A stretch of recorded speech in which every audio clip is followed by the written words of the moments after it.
Hello and welcome dear friends. 8 अगस्त एक ऐसा दिन जो भारत को अंग्रेजों से आज़ादी दिलाने में मील का पत्थर साबित हुआ। भारत जो 200 वर्षों से अंग्रेजों का गुलाम बना हुआ था, उसने इस दिन की घटना के बाद अंग्रेजों को भारत छोड़कर जाने के लिए मजबूर कर दिया। वैसे तो आज़ादी की लड़ाई दशकों से चली आ रही थी, फिर बात चाहे 1857 की क्रांति की हो, या बंगाल में स्वदेशी आंदोलन की हो, या फिर असहयोग आंदोलन की हो, या 1930 में सिविल डिसोबीडियंस मूवमेंट की हो, इन सब ने आज़ादी की लड़ाई में बहुत बड़ी भूमिका निभाई। लेकिन 8 अगस्त को जो आंदोलन शुरू हुआ, उसने सदा सदा के लिए ब्रिटिश सरकार को भारत से जाने के लिए मजबूर कर दिया और भारत को आज़ादी दिलाई। ये आंदोलन था भारत छोड़ो आंदोलन, क्विट इंडिया मूवमेंट।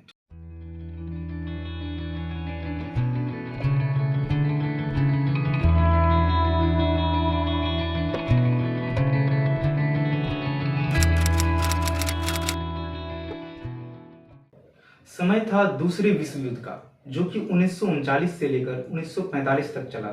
लड़ाई में नाजीवाद का संस्थापक हिटलर और फासीवाद का संस्थापक मुसोलिनी दोनों एक साथ थे और इसके खिलाफ लड़ रहे थे ब्रिटेन, फ्रांस, रसिया और अमेरिका। गांधी जी और नेहरू जी ये दोनों नाजीवाद और फासीवाद के बिल्कुल ही खिलाफ थे और इसीलिए ये दोनों और कांग्रेस के नेता भी इस समय ब्रिटिश सरकार के खिलाफ कोई भी आंदोलन नहीं करना चाहता था, क्योंकि ये लोग चाहते थे कि पहले ब्रिटिश नाजीवाद और फासीवाद को हरा दे, इसके बाद हम लोग फिर से फ्रीडम स्ट्रगल के लिए अलग अलग तरीके से मूवमेंट शुरू करेंगे। लेकिन गांधी, नेहरू और कांग्रेस की ये चुप्पी ज्यादा दिनों तक टिक नहीं पाई। लड़ाई के कारण देश में महंगाई बहुत तेजी से बढ़ने लगा और फूड सप्लाई में कमी आने लगा। आजादी के समझौते के लिए जो ब्रिटेन से क्रिप्स मिशन भेजा गया था, उसने भी पूर्ण स्वराज के मांग को मानने से इनकार कर दिया, जिसके कारण कांग्रेस और उनके नेताओं में नाराजगी ब्रिटिश के खिलाफ पूरी तरह से बनी हुई थी। इस सेकंड वर्ल्ड वॉर में ब्रिटेन जापान के सैनिकों को इंडिया में घुसने से रोकने के लिए भी असफल नजर आ रही थी। इनफैक्ट जापान के सैनिक म्यांमार, बर्मा तक पहुंच गया था। यहाँ तक कि भारत में कई सारे लोगों को ब्रिटिश रूल की स्टेबिलिटी पर शंका होने लगा। कई सारे लोग अपने अपने बैंकों से पैसा निकालकर सोना चांदी खरीदकर जमा करने लगे, क्योंकि ये लोग को शंका थी कि क्या पता ब्रिटिश सरकार अब भारत में टिक भी पाएगी या नहीं, क्योंकि जापान के सैनिक इंक्रोच करते आ रहे थे इंडिया की तरफ। इन सभी कारणों को देखते हुए कांग्रेस ने एक बार फिर से मास लेवल पर सिविल डिसोबीडियंस जैसे मूवमेंट लॉन्च करने का फैसला किया। 14 जुलाई 1942 को कांग्रेस कमेटी ने वर्धा में डिसाइड किया कि British rule in India must and immediately. इसके बाद कांग्रेस की अगली मीटिंग 8 अगस्त 1942 को मुंबई के ग्वालियर टैंक मैदान में होती है, जहां पर क्विट इंडिया मूवमेंट का प्रपोजल पास किया जाता है। इसी मीटिंग में गांधी जी लोगों को एड्रेस करते हुए कहते हैं, यह एक मंत्र है, एक छोटा सा, जो मैं आपको देता हूँ। इसे अपने दिलों में उतार लीजिए ताकि हर सांस में आप इसे एक्सप्रेस कर सके। मंत्र है, करो या मरो, डू और डाई। हम या तो भारत को आजाद कराएंगे या आजाद करने की पूरी कोशिश करते करते मर जाएंगे। हम अपनी गुलामी को कायम रहते हुए देखने के लिए जीवित नहीं रहेंगे। गांधी जी के इस एड्रेस के बाद वहां अरुणा आसफ अली जी वहां पे तिरंगा झंडा फहराते हैं और इसके बाद quit India movement, that is Bharat छोड़ो आंदोलन, यहाँ से स्टार्ट हो जाता है। आंदोलन का कुछ रूपरेखा तैयार हो पाता कि उसके अगले ही दिन 8 अगस्त के बाद 9 अगस्त को जितने भी बड़े नेता थे कांग्रेस के, उन सबको ब्रिटिश सरकार के द्वारा गिरफ्तार कर लिया जाता है। इनफैक्ट गांधी जी और नेहरू जी को भी गिरफ्तार कर लिया जाता है। इन नेताओं के अरेस्ट होने की खबर सुनते ही लोग सड़कों पर प्रोटेस्ट करने के लिए उतर गए। हरिजन पेपर के जो एडिटर थे, केसी मसरूवाला, उन्होंने पेपर में छापा कि मेरे ख्याल से सरकारी दफ्तरों में आग लगाना सही नहीं है। प्रोटेस्ट करने का सही तरीका यह होगा कि रेल की पटरियों को उखाड़ दिया जाए, जो भी टेलीग्राफ लाइंस हैं उसको कट कर दिया जाए। मतलब कि वे कहना चाहते थे कि कम्युनिकेशन सिस्टम को डिस्टर्ब कर देना चाहिए, जिससे कि गवर्नमेंट इस मूवमेंट को सप्रेस ना कर सके। देखते ही देखते देश के विभिन्न प्रांतों जैसे लखनऊ, कानपुर, पूना, अहमदाबाद और बिहार में हड़ताल शुरू हो गया।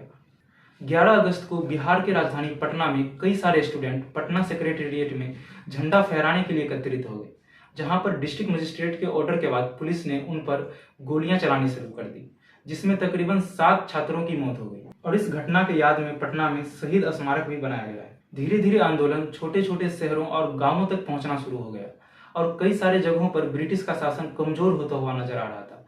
कई सारे जगहों पर आंदोलनकारियों ने अपना खुद का सरकार बनाना शुरू कर दिया, जैसे कि बलिया, सतारा और तामलुक में लोगों ने पैरेलल गवर्नमेंट बनाना शुरू कर दिया। एक बात आपको ध्यान में रखना चाहिए कि कि इस आंदोलन में जितने भी बड़े नेता थे they all were in jail.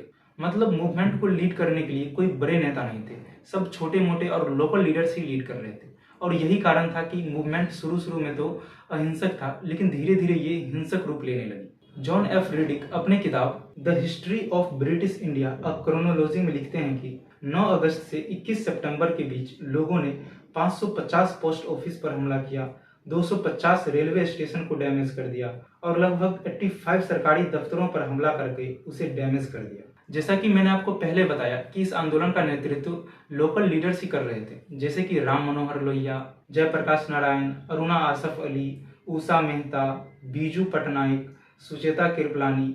ये सारे लोग भी अंडरग्राउंड होकर ही काम कर रहे थे ताकि ब्रिटिश सरकार इन्हें पकड़ ना पाए। हालांकि आंदोलन के कुछ ही दिनों बाद जयप्रकाश नारायण को भी प्रिवेंटिव डिटेंशन के अंतर्गत गिरफ्तार कर लिया गया, लेकिन 9 नवंबर 1942 को एक दिवाली की रात जयप्रकाश नारायण किसी तरह से जेल से भागने में सफल रहे। वो जेल से निकलकर कैसे भागे इसकी भी एक दिलचस्प कहानी है, खैर इसकी बात हम दूसरे वीडियो में करेंगे।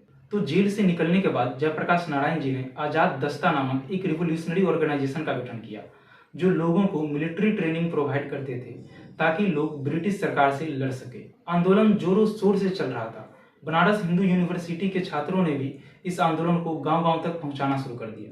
छात्रों ने थाना जलाओ, स्टेशन फूंक दो जैसे नारे लगाकर लोगों को जागरूक करना शुरू किया। इन छात्रों ने कई सारे रेलगाड़ियों को भी हाईजैक करके उसे रोक दिया और उस पर तिरंगा झंडा लगा दिया। ब्रिटिश सरकार ने भी तेजी से कार्रवाई करना शुरू कर दिया।